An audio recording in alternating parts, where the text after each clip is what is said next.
తెలంగాణ స్టైల్‌లో బగారా రైస్ పొడి పొడిలాడుతూ ఎలా చేసుకోవాలో ఈరోజు ఈ వీడియోలో చూసేద్దాం. పండగొచ్చినా, పబ్బమొచ్చినా ఇంట్లో బగారా రైస్ వండాల్సిందే. కోడి కూరైనా, మటన్ కర్రీ చేసినా దీనికి కాంబినేషన్‌లో బగారా రైస్ చేసుకునేవాళ్ళు చాలామందే ఉంటారు. అయితే దీన్ని వెజ్ కర్రీస్‌లో కూడా తినొచ్చు. ఎలా తిన్నా టేస్ట్ మాత్రం సూపర్‌గా ఉంటుంది.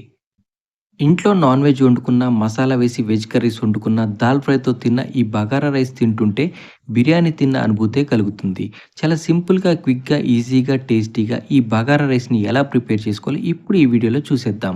ముందుగా ఈ బగారా రైస్ చేయాలంటే కావాల్సింది బాస్మతి రైస్. నేనైతే 2 కప్పుల బాస్మతి బియ్యాన్ని తీసుకొని శుభ్రంగా వాష్ చేసుకొని ఒక గంట పాటు నానబెట్టుకున్నాను.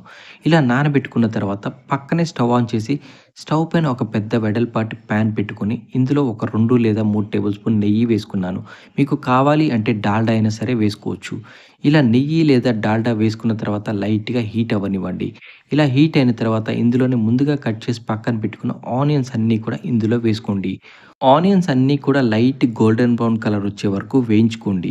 ఇలా ఆనియన్స్ వేగుతున్న సమయంలోనే 2 లేదా 3 కట్ చేసి పక్కన పెట్టుకున్న గ్రీన్ చిల్లీస్‌ని కూడా వేసుకోండి. ఇలా వేసుకున్న తర్వాత ఇందులోనే బిర్యానీ దినుసులు అన్నీ కూడా ఒక్కొక్కటిగా వేసుకోండి. ముందుగా అనాస పువ్వు, జాపత్రి, మరాఠీ మొగ్గు, లవంగాలు, ఇలైచి, చెక్క ఇలా ఇవన్నీ వేసుకున్న తర్వాత ఆయిల్‌లో ఫ్రై చేసుకోండి. బగారా రైస్ చాలా టేస్టీగా ఉండాలి అంటే ఇందులో షాజీరా కూడా యాడ్ చేసుకోండి. షాజీరా అయితే ఖచ్చితంగా యాడ్ చేస్తేనే టేస్ట్ మాత్రం సూపర్‌గా ఉంటుంది. ఇలా ఇవన్నీ వేసుకొని స్టవ్‌ని లో ఫ్లేమ్‌లో ఉంచి ఒక 2 నిమిషాల పాటు వేయించండి.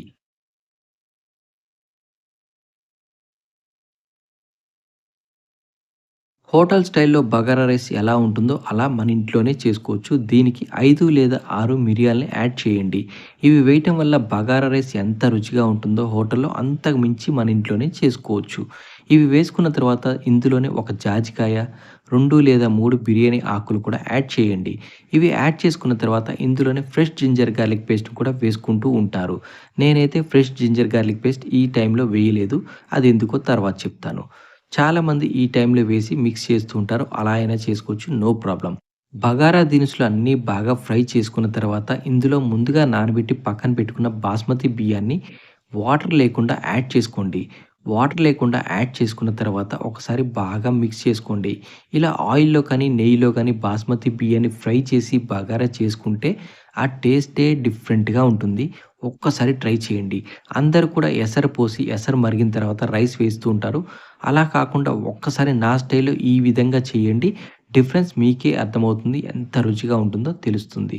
ఇలా బాస్మతి రైస్ అంతా ఫ్రై అయిన తర్వాత ఒక గ్లాస్ బాస్మతి రైస్‌కి ఒక గ్లాస్ వాటర్ అయితే పడుతుంది. ఇలా నేను 2 గ్లాసుల రైస్‌కి 2 గ్లాసుల వాటర్‌ని అయితే యాడ్ చేశాను. ఇలా వాటర్ యాడ్ చేసుకున్న తర్వాత ఇందులోనే హాఫ్ టేబుల్ స్పూన్ పసుపు, 1 టేబుల్ స్పూన్ సాల్ట్ అలాగే 1 table spoon fresh ginger garlic పేస్ట్‌ని కూడా యాడ్ చేశాను. ఇలా ఇవన్నీ యాడ్ చేసుకున్న తర్వాత రైస్‌లో కలిసేలాగా ఒకసారి బాగా మిక్స్ చేయండి. సాల్ట్ అనేది మీ రుచికి తగ్గట్టుగా అడ్జస్ట్ చేసి వేసుకోండి. ఇందులోనే కొద్దిగా కొత్తిమీర, పుదీనాను కూడా వేసి రైస్‌లో కలిసేలాగా ఒకసారి బాగా మిక్స్ చేసుకోండి. నార్మల్‌గా ఫ్రెష్ జింజర్ గార్లిక్ పేస్ట్ అందరూ కూడా తాలింపులో వేసి ఫ్రై చేస్తూ ఉంటారు. అలా చేసినట్టయితే పచ్చివాసన పోతుంది అని అనుకుంటూ ఉంటారు. అదే సమయంలో అల్లం వెల్లిపాయ పేస్ట్ మాడిపోతే బగారా రైస్ అంతా కూడా టేస్ట్ మారిపోతుంది.